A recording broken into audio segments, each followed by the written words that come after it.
د سکون ښار. د بریالي کېدو لپاره زما د یوې نیمې لسیزې د هڅو پایله. د کتاب لیکوال عبیدالله حسام دی. د سکون ښار کتاب د دوست خپرندوی ټولنې له لوري په 252 مخونو کې په ښکلي او ښایسته کاغذ کې چاپ شوی دی. د سکون ښار کتاب په پښتو ژبه یو تر ټولو زیات پلورل شوی او چاپ شوی کتاب دی. د سکون ښار کتاب دا مهال تاسو د دغه کتاب نه هم چاپ غږیزه بڼه د غږیز کتابتون یوټیوب چینل او غږیز کتابونه فیسبوک پاڼې څخه اورئ. د سکون ښار د کتاب لومړۍ برخه. لیکوال د همدې کتاب په لومړۍ صفحه کې لیکي: که خوشحالي، سکون او کامیابی غواړئ، همدا کتاب در سره مرسته کوي ان شاء الله. د کابل هوایي ډګر کې یو ځوان ودرولم. څو نور همکاران هم ورسره وو. یو هوایي شرکت کارکوونکی و. تر روغبړ وروسته یې راڅخه غوښتنه وکړه چې د ملګرو ګوښه ورسره خبرې وکړم. کله چې ګوښې ته لاړو، احساساتو پرې غلبه وکړه او په ژړا شو. ویل یې: ژوند مې له ناخوالو ډک دی، ډېرې ستونزې لرم، زړه مې له هر څه تور دی، ډېر بې جرأته یم، هر کار ته لاس اچوم، نتیجه یې منفي وي، سرګردان یم او هیڅ نه پوهېږم څه وکړم. او له ورته نورو ناخوالو یې شکایت کوم. ما ورته څو لارې وښودې او وعده مې ترې واخیسته چې زما د سپارښتنو تر عملي کولو وروسته به د نتیجې په اړه احوال راکوي. شاوخوا 15 ورځې وروسته لا هم په سفر کې وم چې اړیکه یې وکړه او سخت خوشحاله او منندوی و. او همدا جمله یې تکراروله: ستا مشورو زما ژوند بدل کړه. همدا راز هغوی چې ما په ټولنیزو شبکو کې تعقیبوي، کله چې ورسره مخامخ شم، ډیری یې همدا راته وایي چې ستا ویډیوګانو د الله پاک په فضل زموږ ژوند بدل کړی دی. په دې کتاب کې مې د همدغو ویډیوګانو او نور مطالب لیکلي چې زما په ګډون د ډیرو کسانو ژوند بدل کړی او ستاسې ژوند هم بدلولی شي ان شاء الله. د دې کتاب لړلیک یا فهرست په پای کې لیکل شوی. د سکون ښار د لیکلو بڼه د څیړنیزو او تخصصي علمي کتابونو په څیر نه ده چې فصلونه ولري او عنوانونه او موضوعات یو له بل سره نښتي وي یا تسلسل ولري. هر مطلب مې په یو ځانګړي موضوع لیکلی، په دې نیت چې ډېر موضوعات په یو کتاب کې راټول کړی شم. ډېری مطالب له هغو ویډیوګانو او لیکنو راخیستل شوي چې له تیر شاوخوا یوې نیمې لسیزې راهیسې زه پر ټولنیزو شبکو خپروم. ځینو مطالبو ته مې جزئیات ورزیات کړي او له ځینو مې کم کړي چې په کتابي بڼه برابر شي. د دې کتاب د ځینو مطالبو لپاره مې مفکوره او معلومات د لسګونه تکړه علماو له کتابونو او علمي بیانونو یا ویډیوګانو هم راخیستي او ورسره مې خپل معلومات هم ورزیات کړي. که د هر یو نوم مې لیکلی وی، ښایي لیست ډېر اوږد شوی وی، او که د څو تنو نومونه مې لیکلي وو، د نورو په حق کې به بې عدالتي وي. هغوی ته په دې دعا بسنه کوم چې الله پاک دې علمي هڅې ورته په جاریه صدقه کې قبولې کړي. باوري یم چې ان شاء الله د دې کتاب قواعد او معلومات که زده او عملي کړئ، ستاسې پر مخ د کامیابي او نیکمرغي دروازه پرانیزي. زه په بدل کې له تاسې دعا غواړم او بس. د دې کتاب علمي بیاکتنه د شرعي علومو دکتور استاد اسدالله حسام او د شرعي علومو ماستر ګلاب ګل عزیزي کړې ده. د ژبې بیاکتنه شاعر او د پښتو ادبیاتو ماستر ګل رحمان رحماني، خبریال سید ولی ناصر او لیکوال او شاعر کرامت الله وردک کړې ده. د ټایپ په برخه کې را سره نصرت الله الکوزي مرسته کړې. د کتاب پوښ بخت منیر فاروقي ډیزاین کړی. د ورور په شان ملګري جاوید ابراهیمي د دې کتاب لیکلو او چاپ په برخه کې ښکلې مشورې راکړي او ستړیاوې راسره ګاللي. له دوی ټولو مننه کوم او له پاک رب څخه ورته جنت غواړم. موږ هڅه کړې چې دا کتاب له تېروتنو خالي وي، خو بیا هم انسان ضعیف مخلوق دی. که تاسې کوم څه ته متوجه کېږئ چې باید اصلاح شي، د مهربانۍ له مخې له موږ سره شریک کړئ.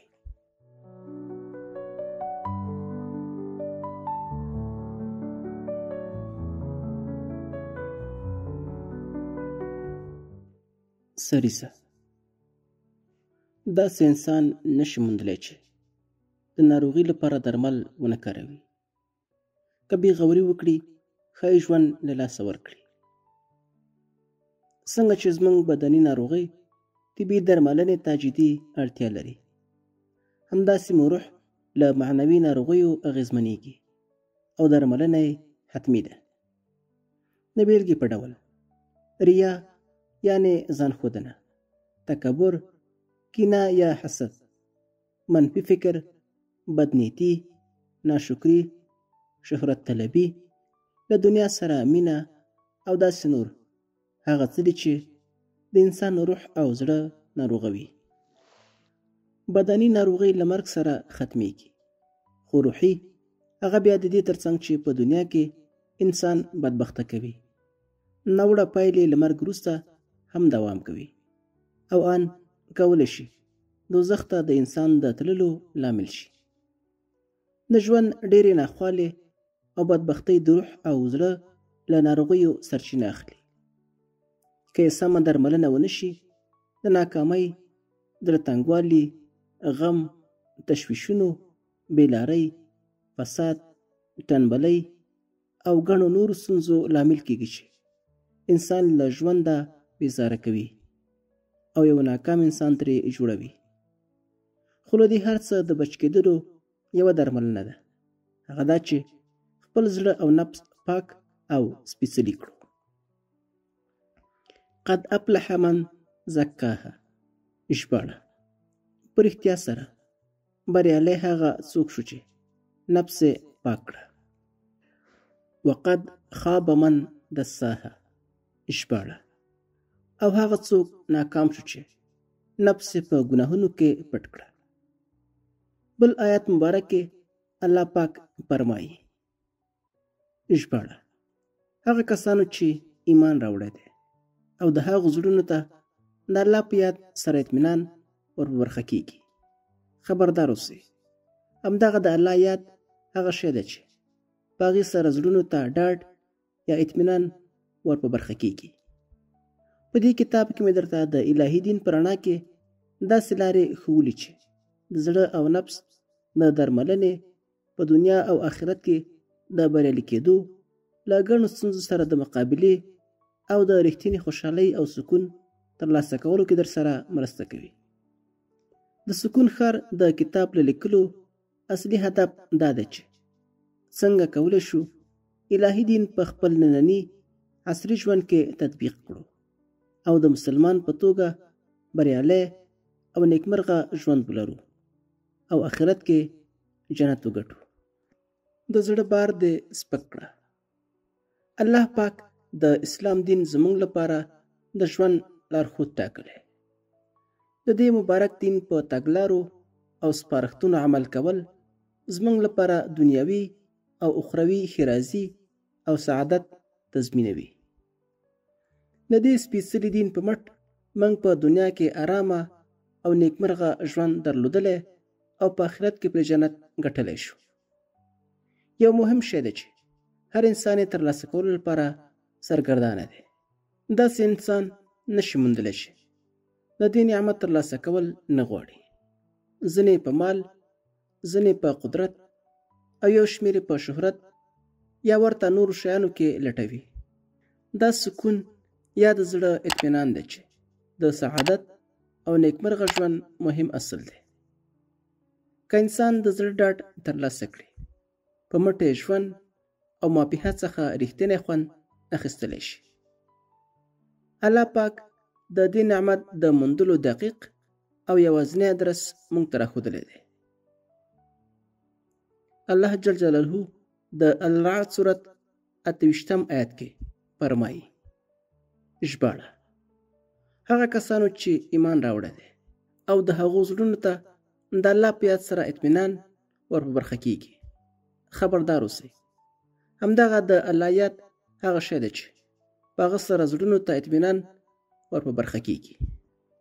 ابن قیم رحمت الله علیه څومره ښه ویلي دي: په زړه کې ګډوډي یا پراګندګي ده چې یوازې الله تعالی ته په رجوع کولو او هغه ته په نږدې کېدلو راټولېدلی شي، او په زړه کې ویره یا ډار ده چې یوازې له الله تعالی سره په راز او نیاز او محبت کولو کې له منځه تللی شي، او په زړه کې ویره یا ډار ده چې یوازې له الله تعالی سره په راز او نیاز او محبت کولو له منځه تللی شي، او په زړه کې غمونه دي چې هیڅ شی له منځه نشي وړلی مګر دا چې د الله تعالی د پیژندلو او هغه سره د اخلاص په مټ له منځه یوړل شي او خوشحالي ترلاسه شي. او په زړه کې تشویش یا اندېښنه ده چې هیڅ شی نشي لرې کولی مګر دا چې الله تعالی سره ملاقات وشي او له هر څه هغه ته پناه یوړل شي. لږ فکر وکړه، دا هیڅ د منلو نه ده چې ته له ستونزو کړېږې او شپه ورځ در باندې تېرېږي، خو یو وار خپل رب ته سجده نه کوې، د مسلمانۍ دعوه کوې او په الله پاک ایمان لرې خو سجده ورته نه کوې. دا بیخي د منلو نه ده چې ته دې په ځان دومره ظالم شي. لږ فکر وکړه، الله تعالی څومره نعمتونه درکړي، په هماغه نعمتونو د الله پاک نافرماني کوي. آیا الله تعالی ته سخته ده چې دغه نعمتونه در څخه واخلي؟ څوک چې دنیا کې الله پاک راضي ساتي ناممکن ده چې الله تعالی په آخرت کې یوازې پرېږدي. خو څوک چې له خپل رب څخه بې پروا شو، تر دغه انسانه بل لوی تاوان کوونکی نشته. د زړه سکون. تر ټولو نیکمرغه انسان هغه دی چې د الله پاک تقدیر ته تسلیم او په دې ډاډه وي چې الله تعالی د ده په چارو تر ده ښه پوهیږي. همیشه په دې ډاډه اوسه چې الله پاک ته پیدا کړی او ښه پوهیږي چې څه شی ستا په ګټه او کوم شیان دې په تاوان دي. ټول تشویش په دې کوه چې خپل رب سره فاصله پیدا نه کړې. له دې سره د زړه او ژوند ته لوی سکون راځي. ته باید ځان پیاوړی کړې. په دنیا کې هر څه د پیاوړو خلقو په خدمت کې دي، کمزوري پکې ځای نه لري. نو ځکه ته باید د ژوند په هره برخه کې پیاوړی، بریالی او په حالاتو برلاسی شي. له دې پرته تر پښو لاندې کېږي. د هر کار له پیله مخکې له الله تعالی مرسته وغواړه. مخکې له دې چې درس پیل کړې، مخکې له دې چې په روغتون کې عملیات یا درملنه پیل کړې، وړاندې تر دې چې د ازموینې په لور ورشي، یا د هر کار تر پیلولو مخکې لومړی له الله تعالی مرسته غواړه. د اسمانونو او ځمکې خاوند ته مخ واړوه او عذر ورته وکړه چې ربه، زه په دې کار کې کمزوری یم، ما ته قوت راکړه. زه د دې کار په پایله او ګټه نه پوهیږم، ته مې پوه کړه. په حکمت یې نه پوهیږم، ته پکې خیر واچوه. لویه ربه، که دا کار زما په ګټه وي، ته یې د ترسره کولو توفیق راکړه، او که زما په خیر نه وي، نو د زړه صبر راکړه. کله چې الهي مرسته وغواړې، هر کار به دې سم پر مخ لاړ شي، له ټولو خلقو به پیاوړی شي، او هیڅکله به دې کار ناوړه پایله ونه لري الا ماشاء الله. دا باید زموږ د هرې دقیقې او هرې شیبې تګلاره وي چې د هر کار له پیلولو مخکې له الله پاکه مرسته وغواړو او بیا کار پیل کړو. تل پر درې اړخونو پام ساته: د حرامو کارونو پرېښودل، پر فرضي عبادتونو دوامداره عمل کول، او د وسې په اندازه نفلي عبادتونه ترسره کول. کدی د ژوند محور پر دغو 3 برخو څرخېده نو ته په دنیا کې تر ټولو نیکمرغه او آخرت کې به دې سعادت په برخه شي.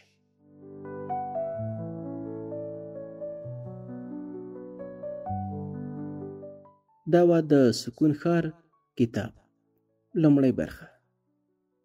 د نورو برخو د اوریدلو لپاره زموږ د یوټیوب چینل سبسکرایب کړئ تر څو راتلونکې هره برخه چې مونږ یې اپلوډ کوو تر نورو تاسو ته لومړی در ورسیږي.